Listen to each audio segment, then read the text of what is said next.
Halo teman-teman Finansial Media, apa kabar hari ini? Semoga kamu dalam keadaan sehat dan tetap kuat menjalani hari.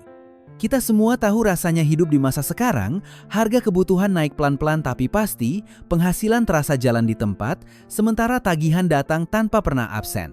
Kadang kita bekerja dari pagi sampai malam, tapi tetap saja merasa kurang. Bukan karena kita malas, tapi karena tekanannya memang nyata. Coba jujur pada diri sendiri. Berapa banyak dari kita yang setiap gajian langsung sibuk membagi uang untuk bayar cicilan, listrik, kontrakan, makan, transportasi, dan berbagai kebutuhan lain, lalu berharap ada sisa untuk ditabung. Kenyataannya, sisa itu hampir tidak pernah ada. Setiap bulan seperti mengulang pola yang sama, bekerja keras hanya untuk menutup kewajiban tanpa benar-benar membangun pegangan untuk diri sendiri. Di titik ini banyak orang berpikir, bagaimana mungkin menabung kalau utang saja belum lunas? Rasanya seperti tidak pantas menyisihkan uang untuk diri sendiri selama masih punya cicilan tertunggak. Pikiran ini terdengar logis, bahkan terlihat bertanggung jawab. Tapi tanpa disadari, pola pikir seperti ini sering membuat kita terjebak dalam lingkaran yang tidak pernah selesai.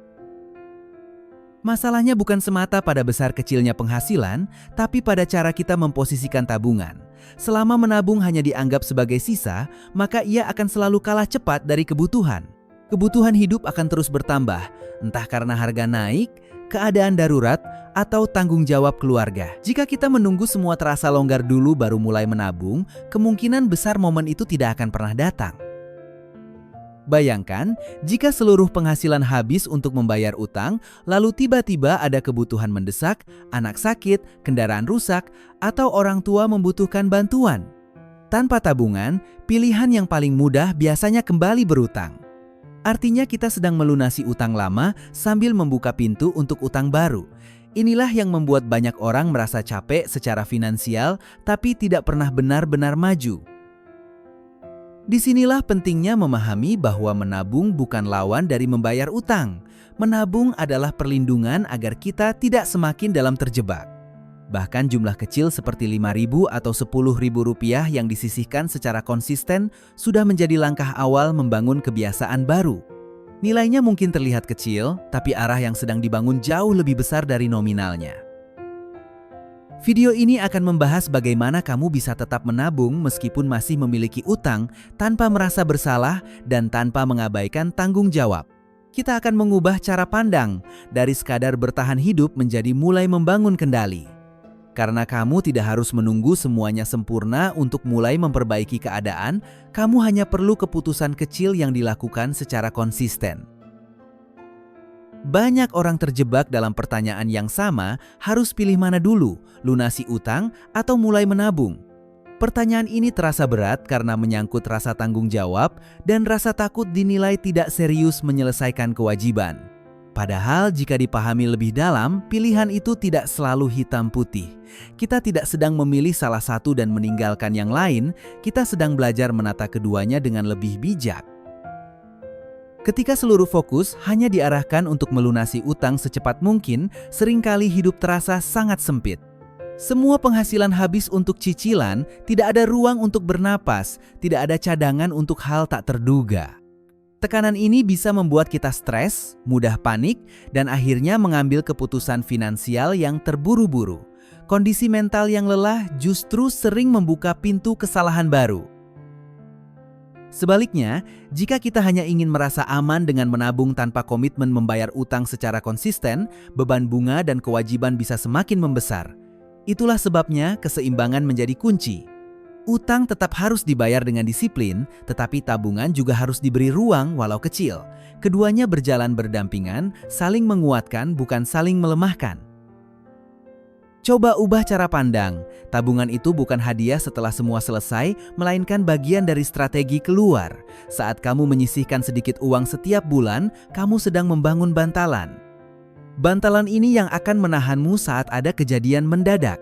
Tanpa bantalan, setiap guncangan kecil terasa seperti bencana besar. Dengan bantalan, kamu punya waktu untuk berpikir sebelum mengambil langkah. Ambil contoh sederhana, jika penghasilanmu Rp2 juta per bulan, kamu tetap bisa membaginya dengan pola yang realistis. Misalnya 50% untuk kebutuhan pokok, 30% untuk cicilan utang, 10% untuk tabungan, dan 10% untuk dana darurat atau kebutuhan tak terduga. Angka ini bisa disesuaikan, tapi prinsipnya jelas, semua pos mendapat porsi. Mungkin terdengar berat di awal, terutama jika selama ini tidak terbiasa mengatur dengan rinci. Namun kedisiplinan kecil yang dilakukan terus-menerus akan membentuk kebiasaan baru. Saat kamu tahu ada bagian khusus untuk tabungan yang tidak boleh diganggu, kamu sedang melatih diri menghargai masa depanmu.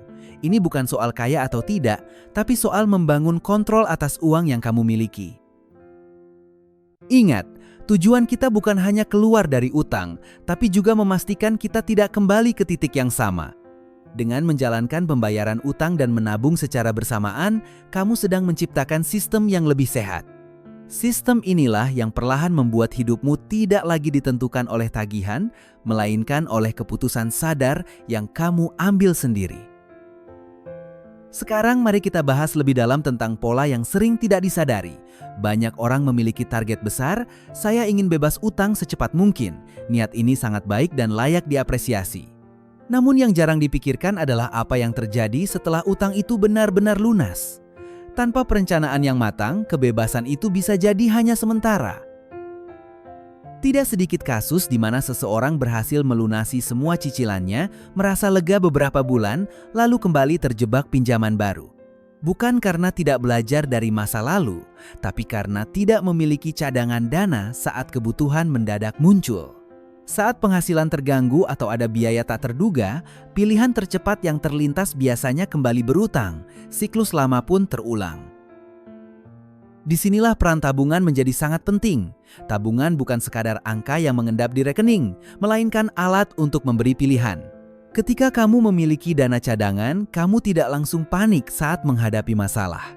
Kamu punya waktu untuk berpikir, menimbang opsi, dan mengambil keputusan yang lebih tenang. Waktu berpikir ini sangat berharga dalam dunia keuangan.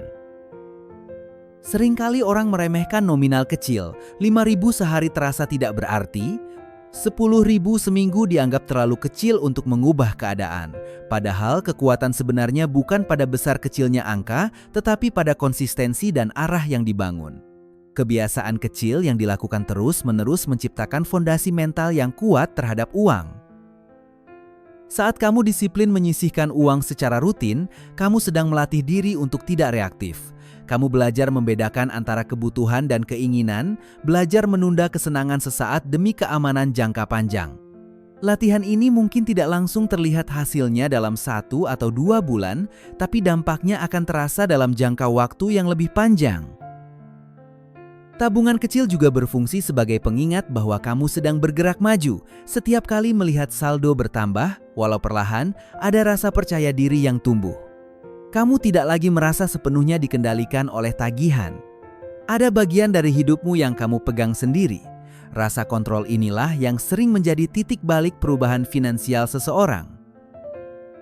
Jadi jangan menunggu jumlah besar untuk merasa layak menabung. Mulailah dari yang ada hari ini. Ketika kebiasaan itu sudah tertanam, nominal akan mengikuti seiring peningkatan penghasilan dan kedewasaan finansial. Yang sedang kamu bangun bukan sekadar dana, tapi karakter dan sistem yang membuatmu lebih tahan terhadap tekanan ekonomi di masa depan. Ada satu hal yang sering luput dibahas ketika orang berbicara soal uang, yaitu kondisi mental saat mengelolanya. Tekanan utang bukan hanya soal angka, tapi juga soal rasa cemas, rasa bersalah, dan rasa takut tidak mampu memenuhi kewajiban. Jika setiap bulan kamu hidup dalam ketegangan karena semua uang habis untuk cicilan, lama-kelamaan kamu bisa merasa putus asa. Ketika mental lelah, keputusan finansial pun sering tidak rasional. Kita jadi mudah tergoda promo, gampang mengambil pinjaman instan, atau membeli sesuatu untuk melampiaskan stres. Tanpa sadar, ini memperparah keadaan. Itulah mengapa menabung, sekecil apapun, sebenarnya juga berfungsi sebagai penopang psikologis. Kamu tahu bahwa ada sedikit ruang aman yang kamu miliki. Ruang aman ini membuatmu tidak merasa sepenuhnya terpojok. Misalnya saat ada kebutuhan mendadak yang nilainya tidak terlalu besar, kamu tidak perlu langsung mencari pinjaman. Kamu bisa mengambil dari dana yang sudah disiapkan. Walau setelahnya harus diisi kembali, setidaknya kamu tidak menambah beban bunga dan tekanan baru.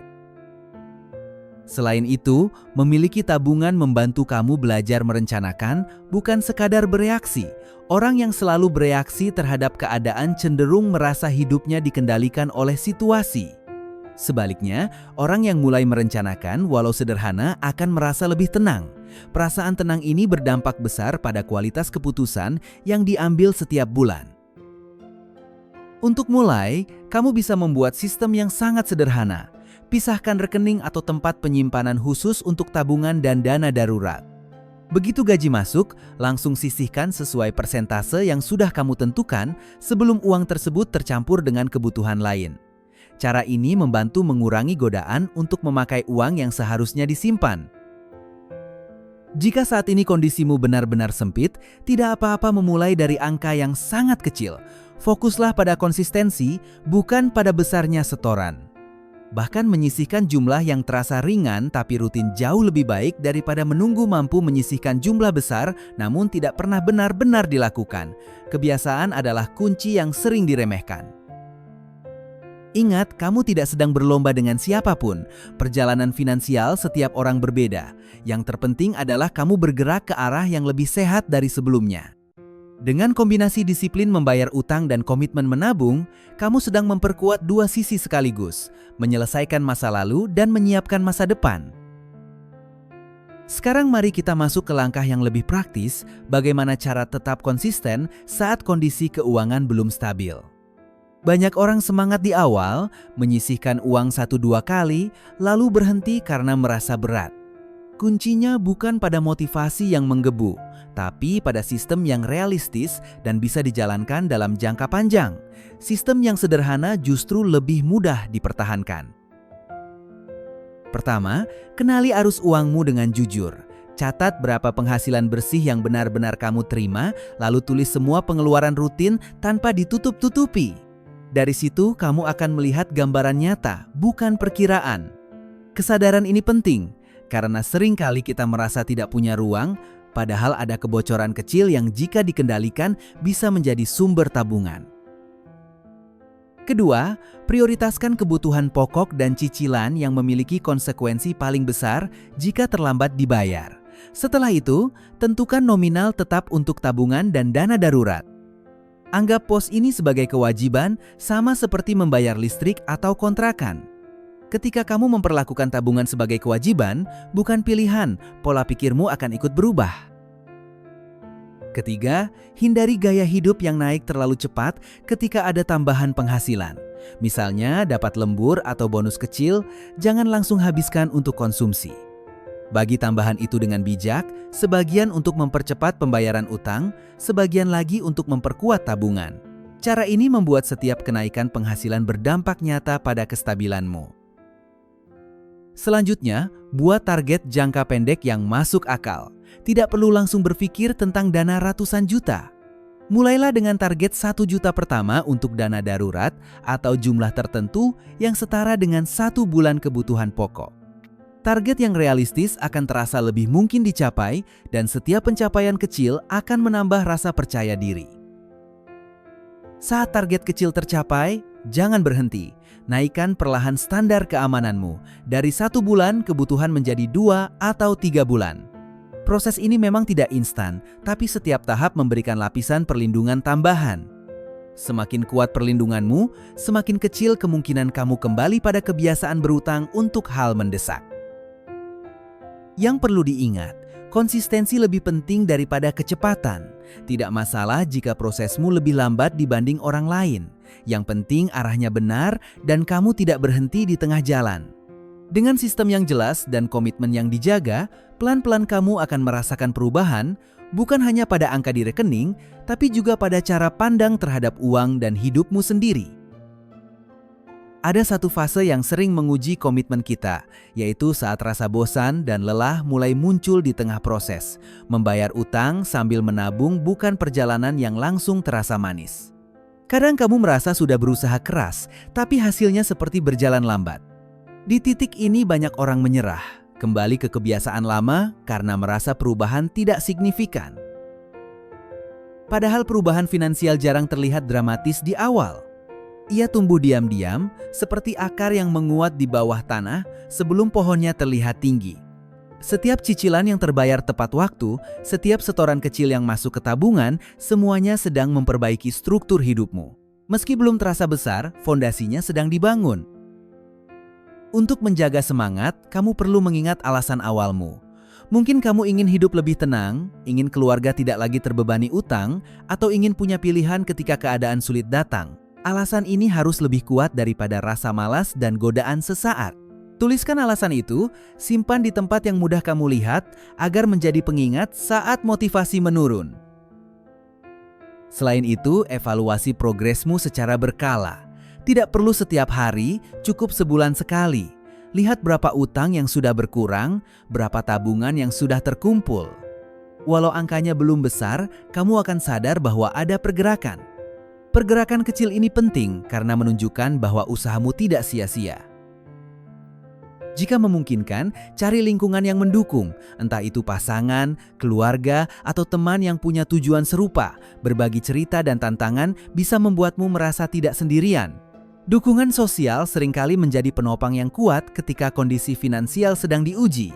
Kamu jadi punya ruang untuk menguatkan dan dikuatkan. Ingat juga untuk tetap memberi ruang kecil bagi diri sendiri menikmati hasil kerja. Bukan berarti boros, tapi memberi apresiasi sederhana saat mencapai target tertentu. Misalnya, setelah berhasil menabung sesuai rencana selama 3 bulan, kamu boleh menikmati hal kecil yang tidak merusak anggaran. Ini membantu menjaga keseimbangan antara disiplin dan kebahagiaan. Proses ini memang membutuhkan waktu, tapi waktu akan tetap berjalan entah kamu berubah atau tidak. Lebih baik berjalan perlahan menuju kestabilan daripada diam di tempat yang sama. Setiap langkah kecil yang konsisten akan mendekatkanmu pada kondisi di mana uang tidak lagi menjadi sumber kecemasan utama, melainkan alat untuk mendukung hidup yang lebih terarah. Sekarang kita sampai pada bagian yang paling penting, keputusan pribadimu setelah mendengar semua ini. Tidak ada strategi yang akan berjalan tanpa komitmen dari dalam diri. Kamu bisa tahu teori terbaik, bisa paham pembagian anggaran yang ideal, tapi tanpa langkah nyata, semuanya hanya akan jadi wacana. Perubahan finansial selalu dimulai dari keputusan kecil yang dilakukan hari ini, bukan besok. Jangan menunggu gaji naik untuk merasa siap menabung. Jangan menunggu utang lunas untuk merasa layak punya tabungan. Kondisi ideal seringkali hanya ada di pikiran, kenyataannya hidup selalu punya tantangan baru. Justru dengan mulai di tengah keterbatasan, kamu sedang melatih diri menjadi lebih kuat dan lebih disiplin dibanding jika semuanya sudah terasa mudah. Cobalah buat satu janji sederhana untuk dirimu sendiri. Mulai bulan ini, berapapun penghasilanmu, sisihkan bagian khusus yang tidak akan kamu ganggu kecuali untuk keadaan darurat. Tidak perlu besar. Yang penting, konsisten. Anggap itu sebagai bentuk tanggung jawab terhadap masa depanmu, sama pentingnya dengan membayar kewajiban hari ini. Ingat bahwa tujuan akhirnya bukan sekadar angka 0 pada utang, tapi rasa tenang dalam menjalani hidup. Rasa tenang itu datang ketika kamu tahu ada cadangan, ada rencana, dan ada kendali atas keputusan finansialmu. Ketika rasa tenang mulai tumbuh, kamu akan melihat uang dengan perspektif berbeda, bukan lagi sebagai sumber stres, tapi sebagai alat yang bisa kamu atur. Setiap rupiah yang kamu kelola dengan sadar sedang membentuk karakter baru. Karakter yang tidak mudah tergoda, tidak mudah panik, dan tidak mudah menyerah. Inilah fondasi kemerdekaan finansial yang sesungguhnya. Bukan tentang terlihat kaya, tapi tentang memiliki kestabilan yang membuatmu bisa mengambil keputusan tanpa tekanan berlebihan. Jika hari ini kamu merasa tersentuh atau mungkin merasa tertampar oleh kenyataan, itu bukan hal yang buruk. Itu tanda bahwa kamu peduli pada masa depanmu.